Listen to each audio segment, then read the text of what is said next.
ये बात है सन 541 की, यानी आज से करीब 1500 साल पहले की, जब यूरोप के ठीक इस हिस्से में आसमान पर एक ऐसा खौफनाक मंजर देखा गया जो आज से पहले किसी ने भी नहीं देखा था।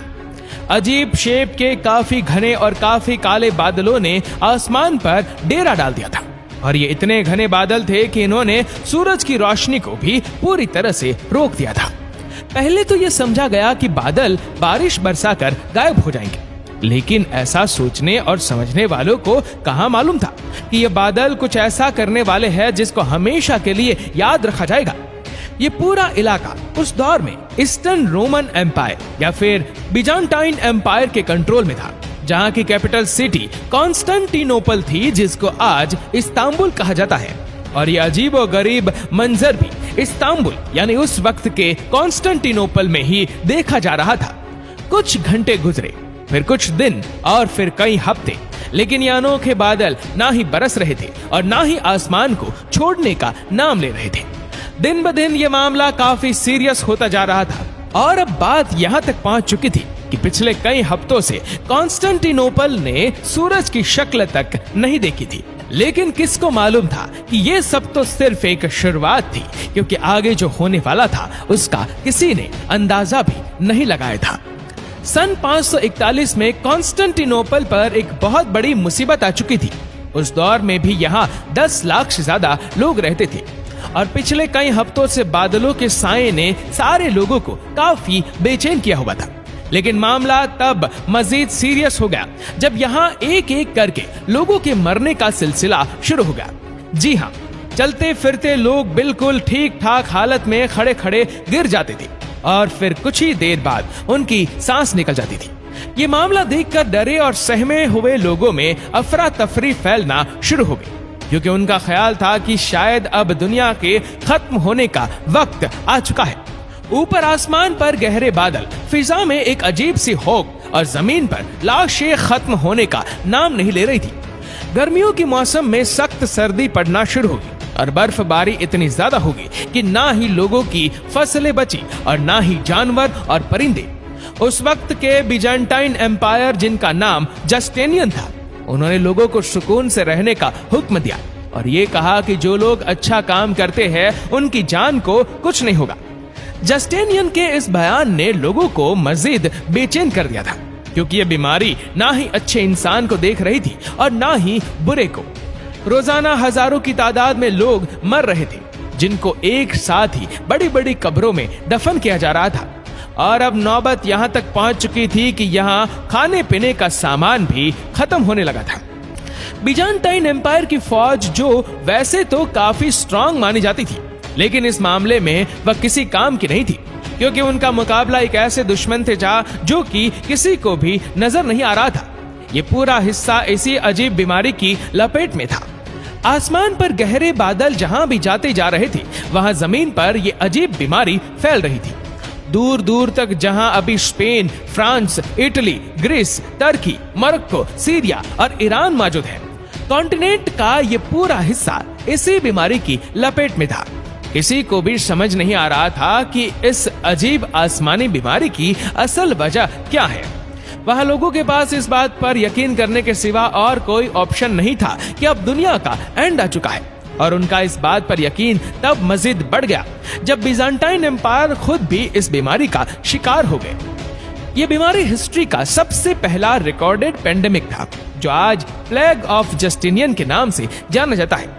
पूरे 2 सालों तक चलने वाली अनोखी आसमानी बीमारी ने इस पूरे कॉन्टिनेंट का निजाम धर्म भरम कर दिया था।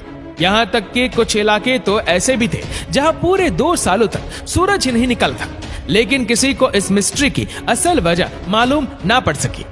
काले बादलों का खौफनाक साया, गर्मी के मौसम में बर्फबारी का पड़ना, फसलें, जानवर और परिंदों के साथ साथ इंसानों का भी मर जाना इस बात की निशानी थी कि यहाँ कुछ तो ऐसा जरूर हुआ था जो किसी भी सूरत में नॉर्मल नहीं था। पर अब जाकर तकरीबन 1500 साल गुजरने के बाद 2013 में आखिरकार साइंटिस्ट और एक्सपर्ट्स ने इस खौफनाक आसमानी बीमारी की असल वजह का सुराग लगा लिया है। करोड़ों लोगों की जान लेने वाली इस बीमारी का राज इस्तांबुल से 5000 किलोमीटर दूर ग्रीनलैंड में छुपा है। एक्सपर्ट्स की एक छोटी टीम ईस्टर्न ग्रीनलैंड पहुंची और इनका यहां आने का मेन मकसद पास्ट के क्लाइमेट पर रिसर्च करना था।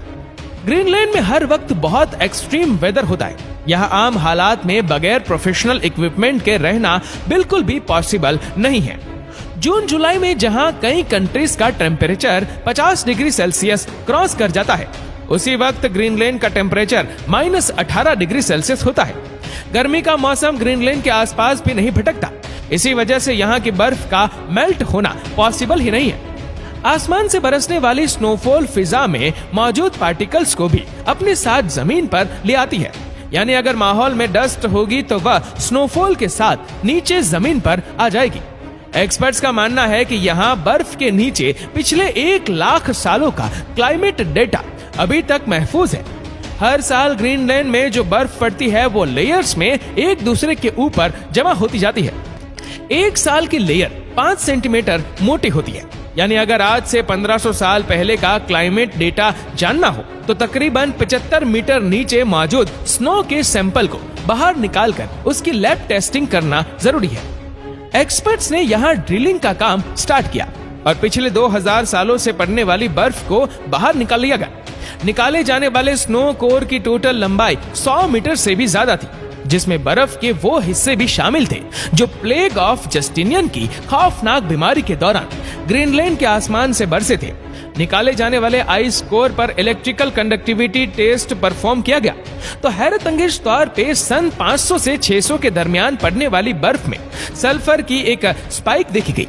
ये स्पाइक इस बात की निशानी थी कि जिस दौर में कॉन्स्टेंटिनोपल में 2 साल तक काले बादल मंडरा रहे थे, उस दौर में एटमॉस्फेयर में कुछ न कुछ गड़बड़ जरूर थी।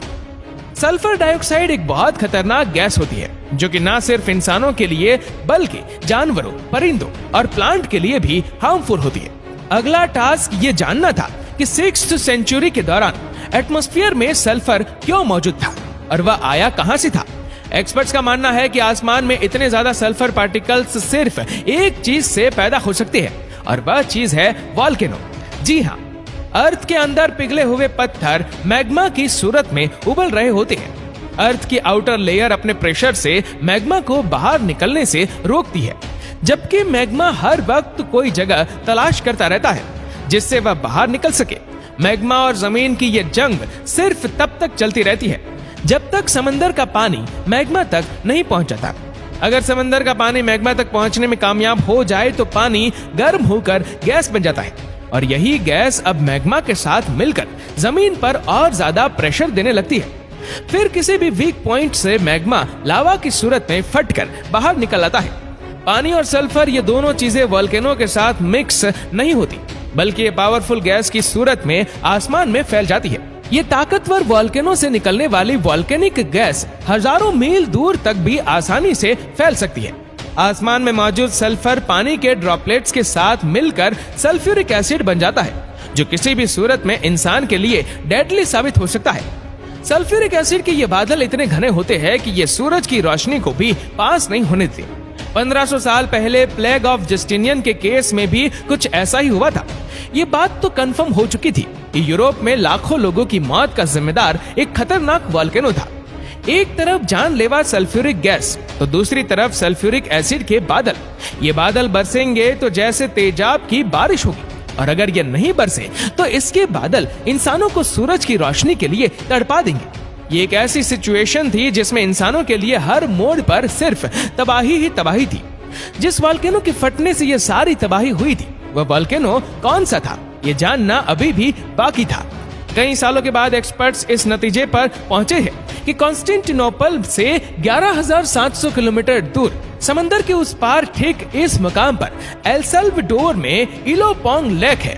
जब कॉन्स्टेंटिनोपल में प्लेग ऑफ जस्टिनियन आया था, उसी दौर में इस लेक के अंदर से एक खौफनाक वोल्केनो फटा था और उसकी जीती जागती मिसाल ये पहाड़ है।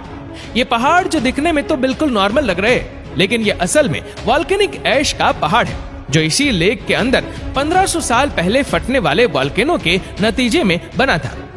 इस वक्त दुनिया में करोड़ों लोग वोल्केनो के साए तले रहते हैं। ये वोल्केनो किस वक्त फटेंगे इसका जवाब साइंस के पास भी नहीं है।